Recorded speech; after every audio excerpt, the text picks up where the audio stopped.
Another thing you might hear is, well, the scripture that we have, there's so many translations, and it's all a copy of a copy of a copy of a copy. This one in particular is popular with Muslims, actually. I see this a lot from Muslims online. It's mostly them. This one, I think, we actually have some pretty strong legs to stand on, and you don't have to know a whole lot, because my goal here, remember, is not to make sure that you can go out and argue on the streets with someone, but is so that you have confidence in yourself as a believer, so that when someone says something to you, you can kind of say, I don't actually think that's true, and you can go research. Because I believe that when you seek truth, the truth will be revealed to you, and I've come to believe and believe firmly that the Bible is true. It's a fair assumption in this case that if you're unsure, right, of how we arrived at the version of the Bible that we have today, by version, I mean what books are in it and the amount of translations that we have in English. It makes sense to assume, if you don't really know anything about that, that like, oh, it's all just a copy of a copy, and like we're just making deviations off of deviations. But in the Old Testament, let's address, these discrepancies. I want to put that in quotes. They're largely due to differences in source texts. So Jesus would have gone around knowing, reading, and quoting what is called the Septuagint, which was named because 70 elders and scholars of the Jewish Torah, Tanakh, gathered together to translate their scriptures into Greek, because Alexander the Great rolled through and made Greek the universal language, the common language spoken across his empire, which was the known world at that time. And the other grouping of texts, of original texts, when I say original, I mean these are the texts that the English translations are going back to. So English translations, this is an important point, are not translating off of like the King James. It's not like the King James was the first English Bible, and now I read the NASB. It's not like the NASB looked at the King James Bible and said, we need to update that English. That's not what's going on here. Every single version that you have is going back to the oldest and the most reliable source text that we have. But these are two different kind of groupings of these source texts that are used commonly today. The Masoretic texts are this other group outside of the Septuagint. And these texts are newer than the Septuagint, but they were preserved in the Hebrew language. So there's kind of two valuation systems, which is why both of them hold sway. One is older and was put together reliably, but was in Greek. And one, while newer, was preserved with extreme care and extreme precision. Both of these were preserved with extreme precision, minute discrepancies. But one is older, one uses the original language of the Israelites. So there's a valuation that goes on here that's a little subjective. And you can go either way. Ultimately, again, there's just a ton of minutia that we could get into here. But there's an important discovery that I think most, if not all, Christians would know about, and that is the Dead Sea Scrolls. The Dead Sea Scrolls basically confirm that both of these were reliable sources. So it would agree with the Masoretic text in some areas, and it would agree with the Septuagint text in another area, even though one was in Greek and one was in Hebrew. I think that this is actually a really lovely bit of discovery here, because the sheer volume of text that we have and are able to cross-examine of the same portions of Scripture, it allows us to get into the really granular, fine details. And we're confident that the translations that we have today are faithful to the original text, because they have been preserved in many different ways and in many different forms. The New Testament is a different matter than the Old Testament. I don't want this to sound frivolous, but I think the New Testament is a much stronger case. People get into the real issue here is getting into dating, and I think that that's a much more complicated issue than I necessarily have time for here. Let me know if you want me to cover it in the future. But the New Testament, I think, is maybe the more contested of the two on the day to day, mostly because it's what we interact with the most often in, cultural casual Christianity. If we're talking about other faiths trying to discredit us, this is usually what they're going to say, that the New Testament is unreliable.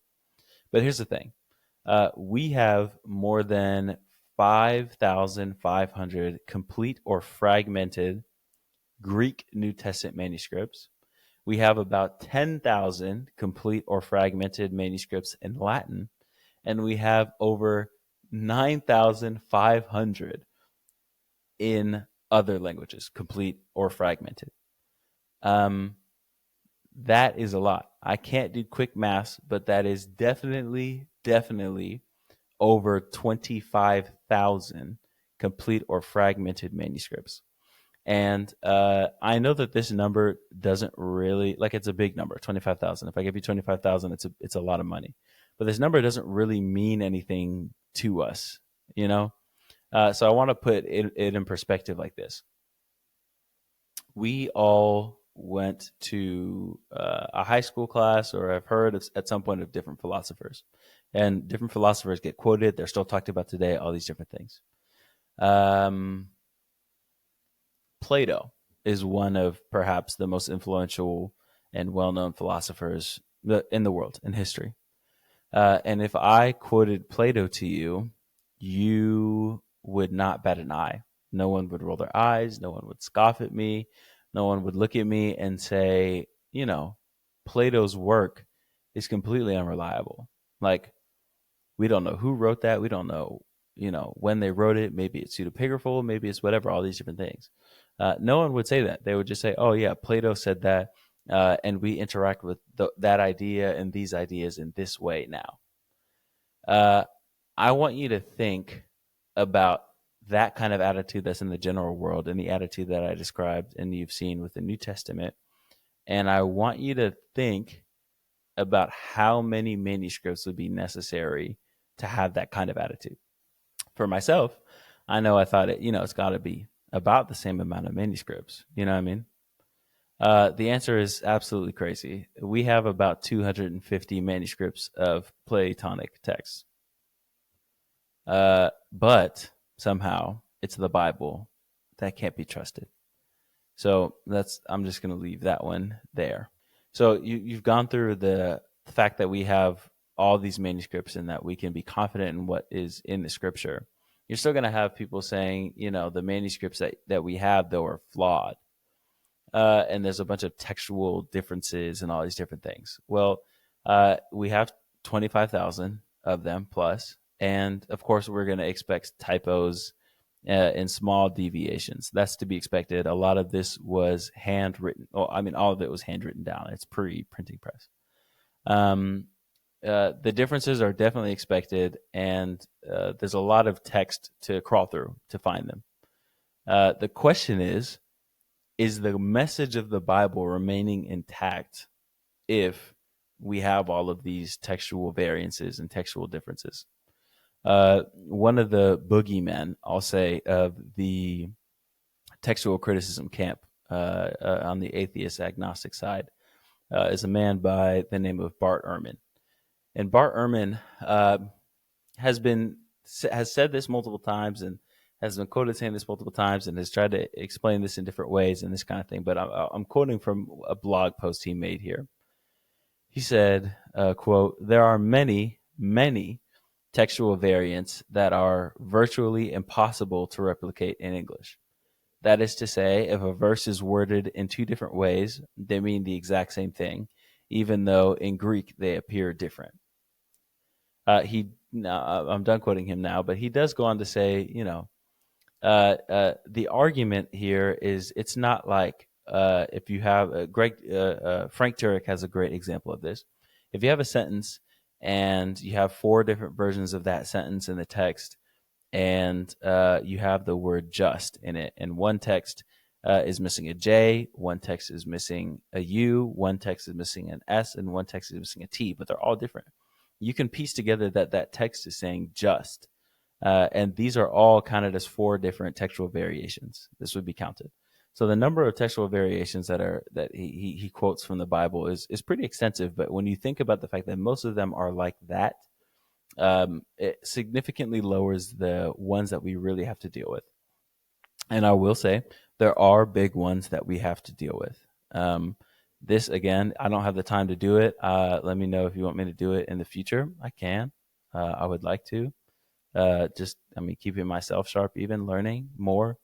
But the fact that most, and I would venture to say, because I've done the preliminaries myself, most to all don't affect the way that the Bible should be understood and can be understood at all. And if this is the argument, then what is actually the point of bringing up these textual variances and differences and saying that the manuscripts can't be trusted? That's just simply not true, and it's really dishonest. The foundations of Christianity and Judaism have been intact for thousands of years. And I guarantee you any question that you have brought up by an atheist or non-atheist has been thought about at some point by someone who was really, really smart, who was really, really smart and spent a lot of time thinking about it. So we have at least a pretty good swing at a theological answer or a doctrinal answer as a Christian. The question is, will you find it? Will you look it up? Will you research it? And will you trust it?